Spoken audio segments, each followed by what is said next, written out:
മുഖ്യമന്ത്രിയുടെ മകൾക്കെതിരായ മാസപ്പടി കേസിൽ SFIOയുടെ അന്വേഷണം തുടങ്ങുന്നതിന് മുൻപ് വിജിലൻസിന്റെ ഒരു അന്വേഷണം തുടങ്ങിയിരുന്നു. പക്ഷേ ഈ വിജിലൻസിന്റെ അന്വേഷണം എവിടെ എത്തിയെന്ന് ആർക്കും അറിയില്ല. ഒരു തരത്തിലുള്ള റിപ്പോർട്ടും വിജിലൻസിന്റെ ഭാഗത്തുനിന്ന് ഉണ്ടായിട്ടുമില്ല. മാത്യു കുഴൽനാടൻ MLA ഇതിനെതിരെ വിജിലൻസ് കോടതിയെ സമീപിച്ചിരുന്നു. തിരുവനന്തപുരം വിജിലൻസ് കോടതിയെ സമീപിച്ചിരുന്നു. ഇന്ന് വിജിലൻസ് കോടതി വിജിലൻസിനോട് ആവശ്യപ്പെട്ടിരിക്കുകയാണ് ഈ അന്വേഷണത്തിലെ പുരോഗതി റിപ്പോർട്ട് നൽകണമെന്ന്. ഇത് വളരെ നിർണായകമായ ഒരു കാര്യമാണ്. വിജിലൻസ് അന്വേഷണം മെല്ലെ പോകുന്നുണ്ടോ എന്ന സംശയമാണ് വിജിലൻസ് കോടതിക്ക് ഉണ്ടായത്. അത് എല്ലാവർക്കും ഉള്ള ഒരു സംശയം തന്നെയാണ്. വിജിലൻസിനോട് എന്തായാലും ഇതേക്കുറിച്ചുള്ള റിപ്പോർട്ട് ആവശ്യപ്പെട്ടിരിക്കുകയാണ് വിജിലൻസ് കോടതി. ഇതിന്റെ കൂടുതൽ വിവരങ്ങൾ നൽകുന്നതിന് വേണ്ടി ഡാൻ കുര്യൻ ചേരുകയാണ് തിരുവനന്തപുരത്ത് നിന്ന്. ഡാൻ, ഇത് പ്രധാനപ്പെട്ട ഒരു കാര്യമാണല്ലോ. വിജിലൻസ് എന്തായാലും ഇതിൽ വലിയ അന്വേഷണം നടത്തില്ല എന്ന് എല്ലാവർക്കും അറിയാവുന്ന കാര്യമാണ്. മുഖ്യമന്ത്രിയുടെ മകൾ കൂടി ഉൾപ്പെട്ട ഒരു കേസായതിനാൽ ഇന്ന് ഈ മാത്യു കുഴൽനാടൻ നൽകിയ ഹർജിയിൽ എന്തൊക്കെ കാര്യങ്ങളായിരുന്നു? കഴിഞ്ഞ ദിവസമാണല്ലോ അദ്ദേഹം ഹർജി നൽകിയത്. എന്തെല്ലാം കാര്യങ്ങളാണ് പറഞ്ഞിരുന്നത്? കോടതിയുടെ നിർദ്ദേശങ്ങൾ എന്തൊക്കെയായിരുന്നു?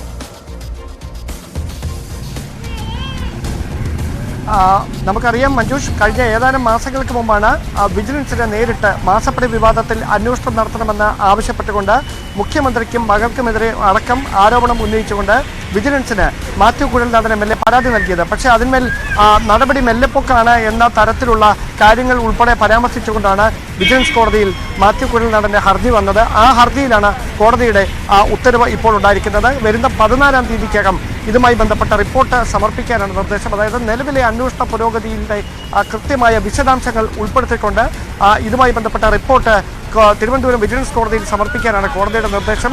നിലവിൽ എങ്ങനെയാണ് അന്വേഷണം പുരോഗമിക്കുന്നതെന്നും കോടതിയുടെ പരാമർശമുണ്ട്. നമുക്കറിയാം, മുഖ്യമന്ത്രി പിണറായി വിജയനും അതോടൊപ്പം മകൾ വീണ വിജയനും പുറമെ കൊച്ചിൻ മിനറൽസിന്റെ MD, KMML, Indian rare earth, Exalogic തുടങ്ങിയവരും ഇതുമായി ബന്ധപ്പെട്ട പ്രതിസ്ഥാനത്തുണ്ട്. എന്തായാലും നിയമ പോരാട്ടത്തിലേക്ക് മാറുകയാണ് മാസപ്പടി വിവാദം.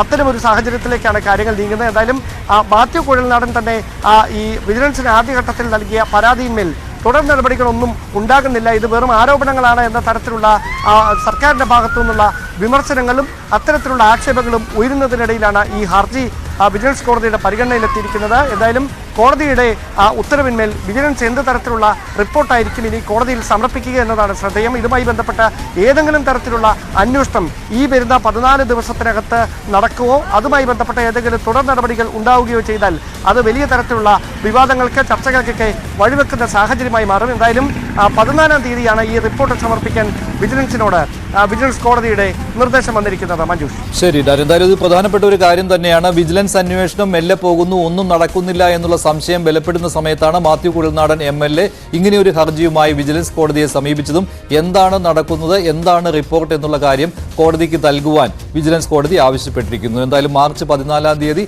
ഇങ്ങനെയൊരു റിപ്പോർട്ട് വിജിലൻസിന് കോടതിയിൽ നൽകേണ്ടി വരും.